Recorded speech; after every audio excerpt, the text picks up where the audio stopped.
이어서 경남 소식입니다. 조선업 불황으로 인한 하청업체의 피해가 현실화되고 있습니다. 저가 수주한 막바지 물량을 처리하는 하청업체의 대표는 대규모 부채, 노동자는 고용 불안에 휩싸여 벼랑 끝에 몰리고 있습니다. 보도에 조미령 기자입니다.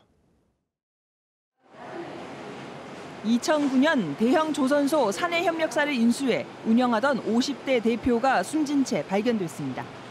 인수 당시 10억 원이던 부채는 현재 25억 원으로 불었고 지난달 매출 5억 6천만 원 가운데 4억 8천만 원이 인건비로 나갔습니다.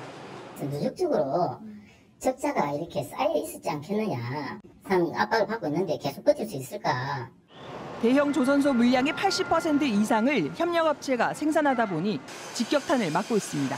저가에 수주하는 거를 이제 협력사 대표들이 이제 그걸 수행하다 보니까 돈을 정상적으로 받아가지고 월급 주고 뭐 세금 내고 이래야 되는데 그게 안 되다 보니까 빚은 쌓이고 압박감도. 업체들의 극심한 재정 압박은 직원들의 고용 불안으로 이어지고 있습니다. 대형 조선소 하청업체 30대 노동자가 스스로 목숨을 끊은 사건이 발생하면서 하청 노동자 고용 부정을 위한 대책위가 꾸려졌습니다. 하청 노동자들의 해고나 폐업이나 임금 체불이 속출하고 있습니다. 근데 이게 개인의 문제가 아니기 때문에 해결도 사회적이어야 하고 지역적이어야 한다는 판단 때문에 지난 2월 현재 경남 지역 조선소 6곳의 협력업체는 모두 600여 곳, 직원은 7만 6천 명이 넘습니다. 조선산업 위기 극복을 위한 중장기 대책은 물론 구조조정을 따른 고용 불안 문제를 해결하기 위한 방안 마련이 시급합니다. KBS 뉴스 조미령입니다. 유동성 확보에 들어간 현대중공업이 희망퇴직 접수기간을 연장하는 등 구조조정을 본격화하고 있습니다. 그런데 구조조정 강도와 방법 등에 대해서는 노사는 물론 정부 등의 입장이 엇갈려 혼선이 빚어지고 있습니다. 보도에 허성권 기자입니다. 유동성 확보에 나선 현대중공업. 독구 폐쇄와 여차하면 호텔 사업 매각도 검토할 수 있다는 입장입니다. 지난 15일까지 진행한 희망퇴직 신청 기간도 20일까지로 닷새 연장했습니다. 구조조정에 점점 속도를 붙이는 모양새인데 노조의 반발은 거셉니다. 현대중공업 원하청 노조, 사무직 노조 등 3개 노조는 공동대책기구를 구성해 구조조정에 맞서기로 했습니다. 구조조정은 정부의 무대책과 무능, 조선산업 경영진의 부실 경영 책임을 노동자들에게 돌리려는 행위에 불과하다. 오는 19일에는 조선업종 노조연대와 함께 국회에서 기자회견도 열기로 했습니다. 노사 대립 속에 구조조정의 강도, 방법 등에 대한 외부의 입김은 제각각입니다. 정부와 한국은행은 구조조정에 대한 자금 지원 방안을 놓고 이견을 보이고 있습니다. 강도를 높이라는 정부 금융권과는 달리 울산시 노사민정협의회는 구조조정을 최소화해야 한다고 강조했습니다.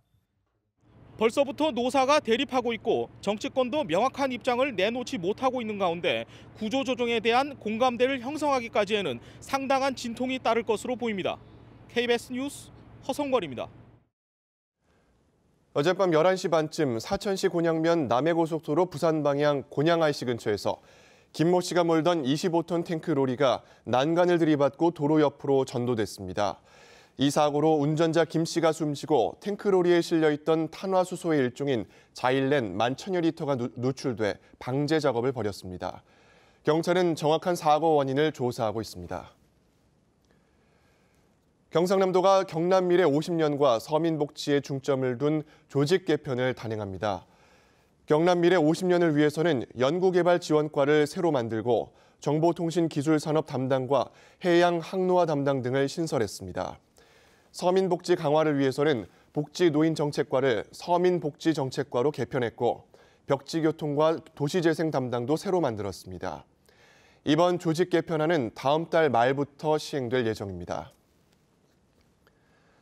창원 마산 야구장 건립공사 기공식이 오는 21일 개최될 예정인 가운데 경상남도가 도비를 지원할지 여부가 다시 주목을 받고 있습니다. 창원시는 오는 21일 오후 NC다이노스와 문화체육관광부 장관 등이 참석한 가운데 기공식을 개최하기로 했습니다. 경상남도는 창원 마산 야구장 건립비 1,240억 원 가운데 도비 200억 원을 지원하지 않고 있습니다. 지난 16일에 창원에서 발생한 전세버스 사고, 버스가 줄지어가는 이른바 대열 운행 때문에 피해가 더 컸다는 게 경찰의 분석입니다. 해마다 이 같은 사고가 잇따르고 있지만 재발 방지를 위한 제도가 미흡하다는 지적이 있습니다. 취재의 이대환 기자입니다.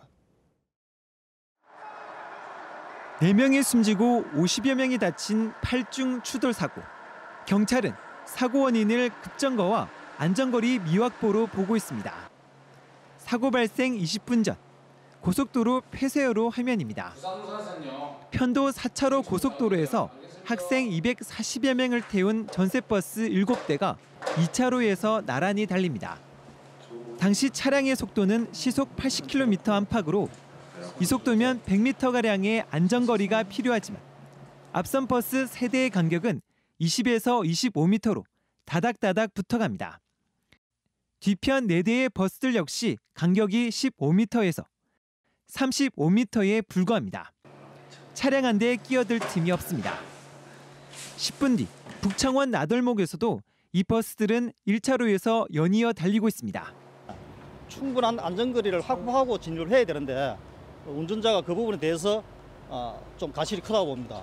대열 운행을 하지 말라는 교육청 지침을 사실상 어긴 겁니다. 1차로 가야 되는데 화물차들이 가다 보니까 1차선으로 간 거는 이제 잘못인 건 잘못인데. 이른바 삿대 운행이라고 불리는 대열 운행. 다른 차량 운전자의 시야를 가리고 추돌 가능성이 커 대형 사고의 주요 원인으로 꼽힙니다. 하지만 경찰에 적발되더라도 안전거리 미확보로 범칙금 5만 원에 그치고 있습니다. 대열 운행을 하는 버스들에 대해서 운전자뿐만 아니라 그 운영자나 관리자 입장에서도 처벌할 수 있는 규정들이 만들어져야 되는 것이거든요. 버스들의 대열 운행으로 인한 교통사고는 한 해 평균 50여 건에 달합니다. KBS 뉴스 이대환입니다. 여행을 통해 지역 음식을 체험하는 것은 빼놓을 수 없는 소중한 경험이죠. 경남의 향토 음식을 통해서 전통 음식 문화를 계승하고 농촌 관광 활성화를 시도하는 교육이 처음으로 도입돼 관심을 끌고 있습니다. 보도에 황재락 기자입니다. 덕유산 자락에 자리 잡은 전통 한옥마을입니다. 고즈넉한 돌담을 따라 들어간 한옥 주방에선 이른 손님 맞이 준비가 한창입니다. 신선한 산나물과 약초, 직접 지은 농산물을 활용해 종갓집 며느리의 솜씨로 차려내는 음식들. 이제는 맛집을 넘어 빼놓을 수 없는 지역 관광 자원이 됐습니다. 산에서 나는 나물들이나 이런 좋은 재료들로 하는 음식점이 없어서 저희들이 그걸 시작하게 됐고요. 전부 건강식이라고 굉장히 좋아하시죠. 이 같은 농가형 맛집을 육성하기 위한 전문 교육이 경남에서 처음 도입됐습니다. 강의 내용은 천연 조미료를 활용한 밥상 만들기 등 경남의 향토 음식 연구에서 외식 창업 컨설팅까지 포함합니다. 창업에 관심이 많은 농촌 지역 주부들이 주요 대상입니다. 농촌 여성들이 손맛이 뛰어나신 분들이 많으신데요. 이분들을 체계적으로 교육시켜 창업을 도와주고 더 나아가서 경남의 음식 관광을 활성시키고자 향토 음식 연구와 농촌 관광 활성화를 시도하는 이번 교육이 경남의 손맛을 재해석하고 새로운 관광 자원이 될지 주목됩니다. KBS 뉴스 황재락입니다.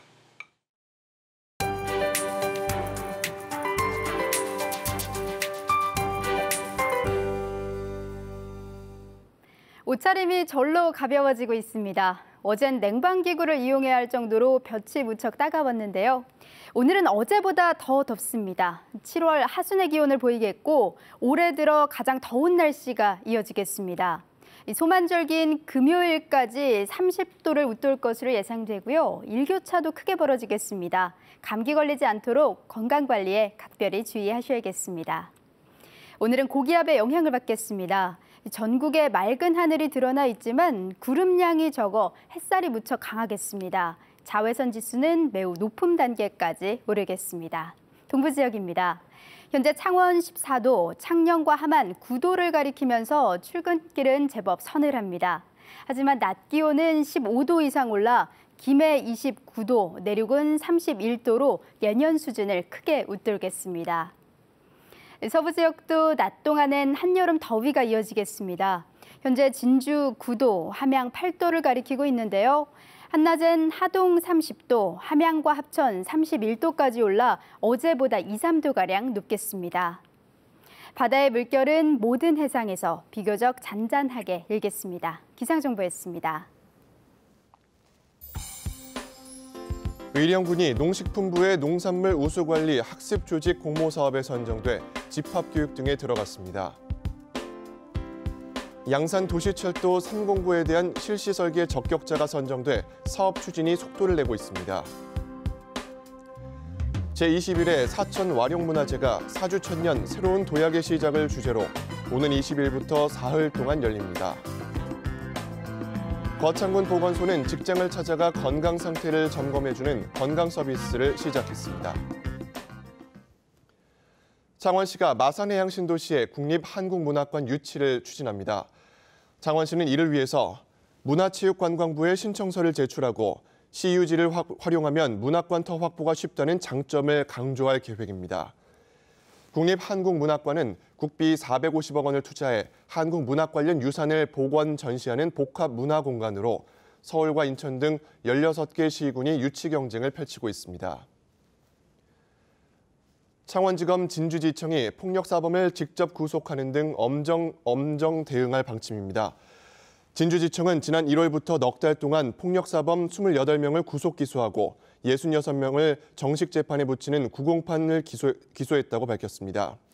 검찰은 사회적 약자를 상대로 한 폭력과 가정폭력, 음주폭력, 보복폭력, 공무집행 방해사범을 후진적인 5대 폭력범죄로 선정하고 삼진-아웃제를 철저하게 적용할 방침입니다. 함양 국유림관리소가 여름철 집중호우와 태풍으로 인한 산사태에 대비하기 위해서 오는 10월 15일까지 대책상황실을 운영합니다. 대책상황실은 산사태 예방활동과 함께 기상특보, 강수량 등 정보 수집, 산사태 발생 시 상황 발생과 피해 복구 활동 등을 하게 됩니다. KBS 뉴스를 마칩니다. 고맙습니다.